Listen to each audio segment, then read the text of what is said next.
Hello students, I am Kiran Gupta from MB international school नया गांव कोटा।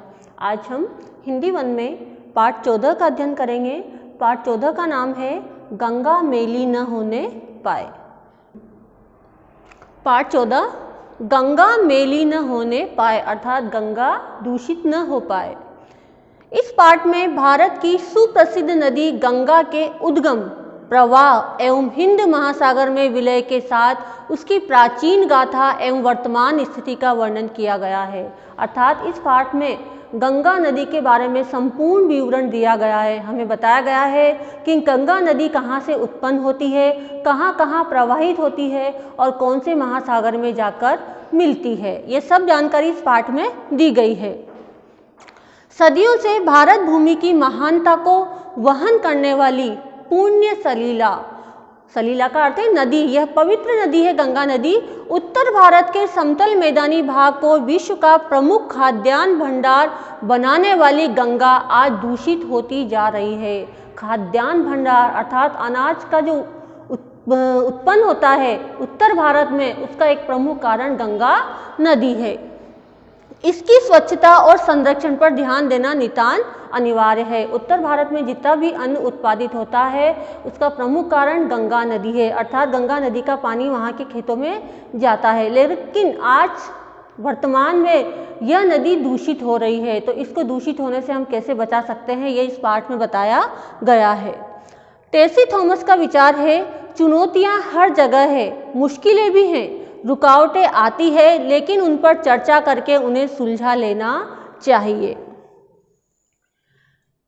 भारत के समग्र मानचित्र पर, समग्र का अर्थ है संपूर्ण, भारत के संपूर्ण मानचित्र पर गले के हार के रूप में सुशोभित होने वाली पुण्य सलीला गंगा को इस पृथ्वी लोक पर महाराजा भगीरथ ने उतारा था। अर्थात हम सभी जानते हैं कि इस पृथ्वी पर गंगा नदी को लाने वाले थे महाराजा भगीरथ।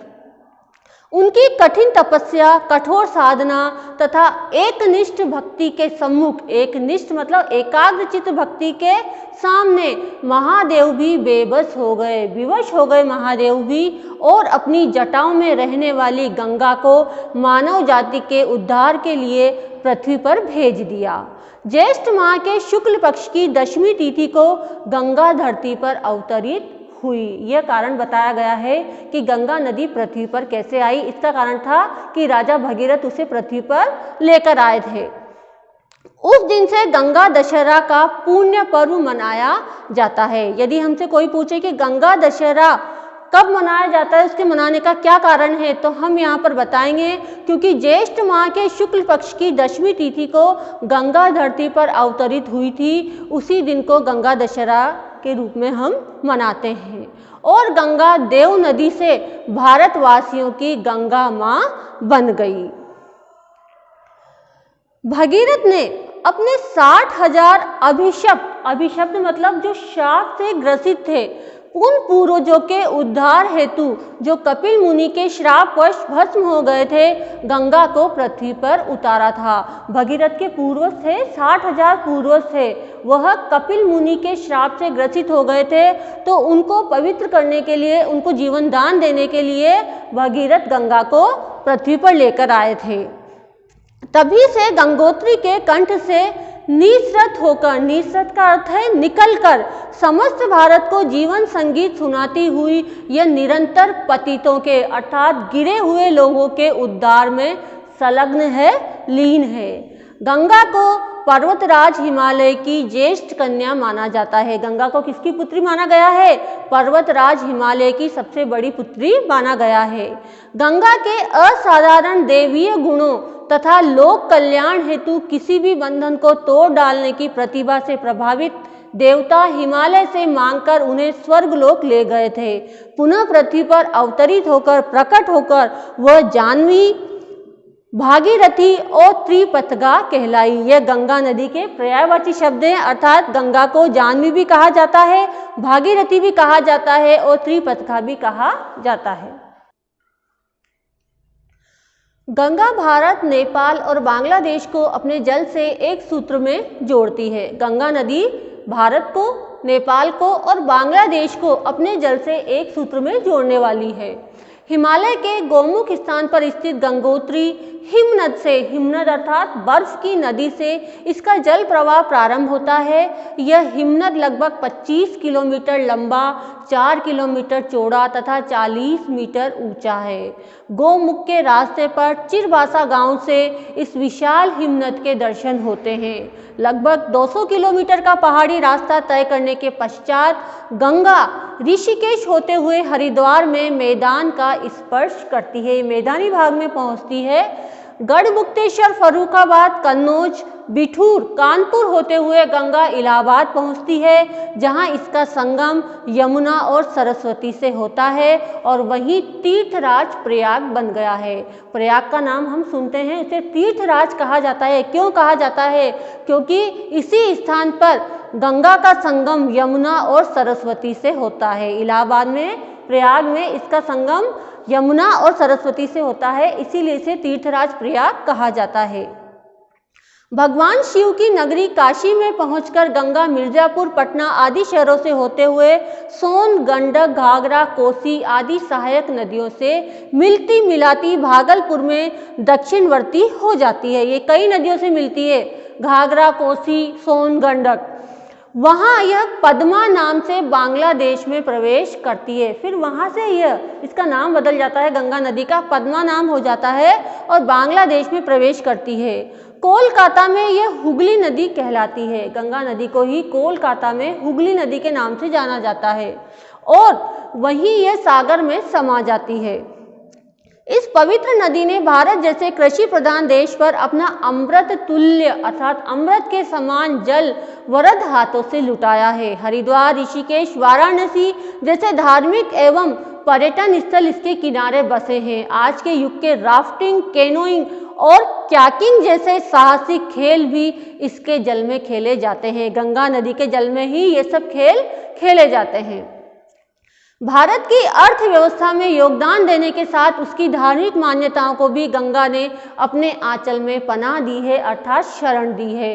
इसके जल से स्नान कर स्वयं को पाप मुक्त मानते हैं। लोग इसके जल में स्नान करते हैं और मानते हैं कि हमारे सारे पाप धुल गए हैं, हम पाप मुक्त हो गए हैं। गंगा जल के बिना पूजा अर्चना संपूर्ण नहीं होती। मकर संक्रांति, कुंभ, गंगा दशहरा आदि अनेक पर्व इसके तटों पर मनाए जाते हैं। सुबह शाम गंगा मैया की आरती कर दीपदान किए जाते हैं तथा अनगिनत वरदान मांगे जाते हैं। दूसरी ओर गंगा की स्वच्छता के विषय में कोई भी ठोस कदम नहीं उठाया गया है। अभी तक हमने पढ़ा कि गंगा नदी का उद्गम कहाँ से होता है, यह कहाँ कहाँ विचरण करती है और कहाँ जाकर अंत में सागर से मिलती है, इसके किनारे कौन से प्रदेश बसे हुए हैं, इसका संगम कहाँ किससे होता है, इसके अन्य नाम क्या है। तो यहाँ बताया गया है कि यह सब तो होता है, परंतु गंगा नदी की स्वच्छता के विषय में अभी तक कोई भी ठोस कदम नहीं उठाया गया है। यदि वैज्ञानिक दृष्टि से देखा जाए तो गंगा क्षेत्र में रहने वाली करोड़ों की आबादी अपने जीवन और जीविका के लिए गंगा पर निर्भर है। पिछले कुछ दशकों से विकास की अंधी दौड़ के कारण अपने उद्गम क्षेत्र गोमुख से लेकर बंगाल की खाड़ी में मिलने तक सदा नीरा अर्थात सदैव बहने वाली गंगा पूरी तरह से प्रदूषित हो गई है। देवनदी गंगा, अमृत जल में गंगा जैसे विशेषणों को सार्थक बनाए रखने के लिए यह परम आवश्यक है कि राष्ट्रीय वन्य जीव अभयारण्य जैसा संरक्षण गंगा को भी मिले। गंगा में गिरने वाले सभी गंदे नाले, मल मूत्र, औद्योगिक प्रदूषण, प्लास्टिक, कचरा, राख, अंतिम अवशेष एवं मृत शरीरों को बहाने पर रोक लगाई जाए। गंगा संरक्षण के लिए राष्ट्रीय गंगा आयोग गठित किया गया है।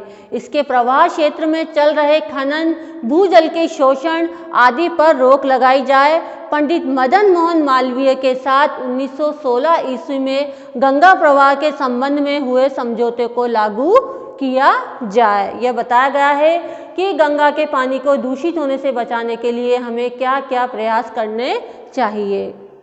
देहरादून वन अनुसंधान संस्थान ने गंगा स्वच्छता के लिए बड़ा ही कारगर उपाय सुझाया है। विशेषज्ञों ने सुझाव दिए हैं कि गंगोत्री से गंगा सागर तक गंगा के किनारे वनस्पति लगाकर राष्ट्रीय नदी गंगा की स्वच्छता में अहम योगदान अर्थात महत्वपूर्ण योगदान दिया जा सकता है। केंद्रीय जल संसाधन मंत्री तथा भारतीय वन अनुसंधान एवं शिक्षा परिषद के महानिदेशकों ने गंगा की स्वच्छता पर विशेषज्ञों के ठोस सुझाव आमंत्रित किए हैं। एवरेस्ट विजेता पद्मश्री अरुणिमा सिन्हा ने भी कहा है, गंगा सिर्फ मोक्षदायिनी ही नहीं है बल्कि जीवनदायिनी भी है। हमें गंगा को स्वच्छ बनाने का संकल्प लेना चाहिए। हम सभी देशवासियों को एकजुट होकर अंधविश्वासों से परे हटकर गंगा के गरिमामय रूप को सुरक्षित रखने का प्रयास करना होगा, तभी गंगा का पानी पवित्र बना रहेगा। Thank you.